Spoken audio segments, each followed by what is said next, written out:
time for Discoveries with D. That's me. Let's talk Bachelor Fantasy Suite Week. Now, this might surprise you. This surprised me, actually. But I may be Team Teresa. I don't know. Something about her last night touched me. And I don't know, like I said, I really think the editing people edited her not for us not to like her. I feel like, she was given a raw deal. I do. I feel like that's why because nobody likes her. And I feel like that's just odd that I would feel like, I really like Teresa. He had his fantasy date, the first one, and again, it felt like there was more airtime there with her than it was with the other ones, which I think is interesting. Leslie. She said something that was really sweet. She said that she never had a forever, till death do us part. That's sweet, but that's also concerning.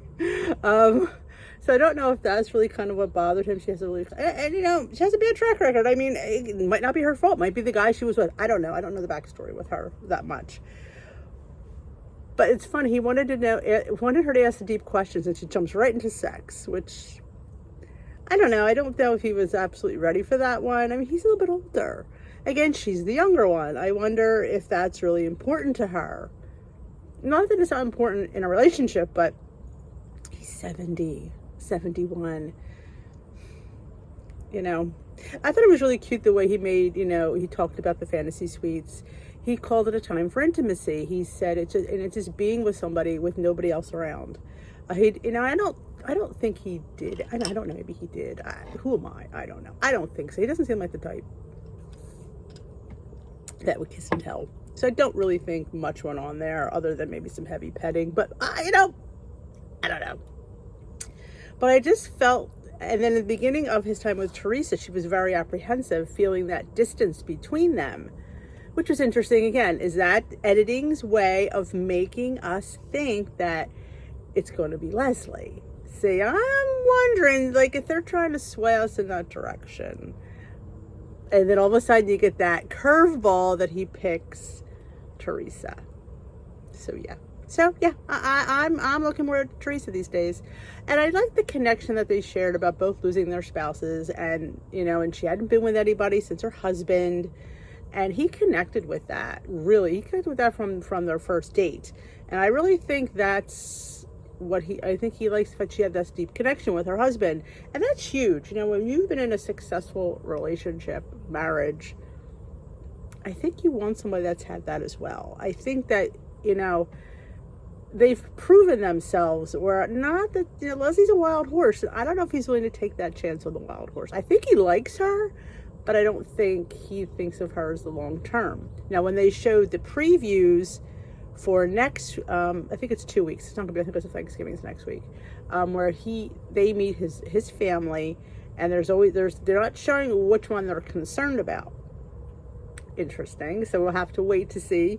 My guess is it's probably going to be Leslie. And as a daughter, I probably would be apprehensive about Leslie as well. That was my dad, and he was married to my mom for all those years, and they seemed really happy and successful. I would want that, and I would probably venture to say that I would probably pick Teresa just by her track record. Not that that's, any indicative, but I feel like she's got that experience, and she's got that, kind of they're almost kind of very simpatico in that way. And I really think, like I said, that they were trying to hide that and just show all the negative things. It just seems that way to me. I mean, I feel like there's nobody that's Team Teresa out there. So I am going to start the Team Teresa. So I just feel like last night I felt like, I kind of think he's better with her.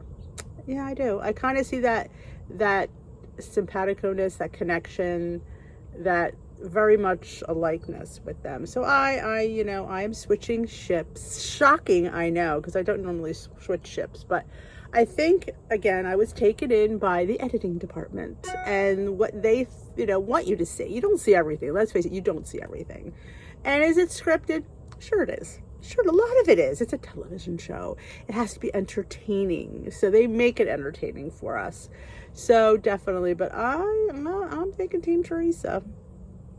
And I think he feels bad. The reason he's crushed is because he has to hurt Leslie. This is my prediction. And I feel like he knows how fragile she is and how emotionally, invested she is. And it would crush me if I had to do that to somebody that I know really cares about me and are just, wants the for happily ever after. I've never had it. Here I am dangling that carrot in front of them and whipping it away. So I think that is crushing. So I kind of think his angst might be coming from that. That's my prediction. Let me know if you agree with me. Other than that, it was beautiful to see Costa Rica. I mean, what a setting. I mean, come on. The only downside of that show is that's not how life is. You're not spending time and meeting somebody in Costa Rica and just doing all those fun things. You're doing the mundane things of life, and you have life, and then you go out on a date and you're exhausted and tired, and you just don't get to just all you do is dates and have fun.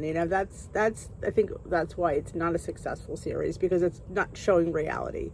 Hey, if we all had that in our reality, all our relationships would be fantastic, wouldn't they? So yeah, so they're word on the street is they're talking Golden Bachelorette, so I don't know.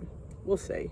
But like I said, why can't they just pick somebody and then solicit people in their area? Like, why does it have to be somebody from New York meets somebody from Nevada? And why should somebody have to pick to live across the world? Or across the country, I should say. It's not right. Especially when you're talking back golden people who have children, who have grandchildren, who have friends, who have a life. When you're young and in your 20s, you don't care. You'll move. You're young, you're adventurous. Oh, I love to move in a big city, But when you're, a golden age, you're established where you're at. You like where you're at. So I feel like that is a deterrent. Bachelor Nation, you got to choose people in their, at least, tri-state area. I mean, come on. That would be more helpful, I mean, I moved from Philadelphia to New Jersey, and my parents thought that was a hike, 40 minutes away. Truth. I got a lot of grief moving here. 40 minutes away. I know. It is what it is. But that is it. I hope you enjoyed this little recap. It's not, like I said, it was nice to see. It was nice to see him look a little relaxed because it was just two of them. He just got to enjoy his time with them. And again, Leslie seems to be the adventurous one, but I think Teresa, I think it's Teresa. I would be shocked if I was wrong, because I just felt like, yeah. So let me know in the comment section below what you think. And are you Team Teresa with me? Maybe I should put that in the thumbnail. Team T. You just never know. So I can't wait for when they meet his family in a couple weeks. So I'm excited for that. Thank you for watching. If you enjoy the recap of The Bachelor, Golden Bachelor, let me know with a big old thumbs up. And if you're not, hit that subscribe button. Join us here. I'm trying to build this channel to 1,000 subscribers. So if you're watching, just hit that subscribe button. It doesn't cost you anything. And I will dish with you another day. Thanks for watching.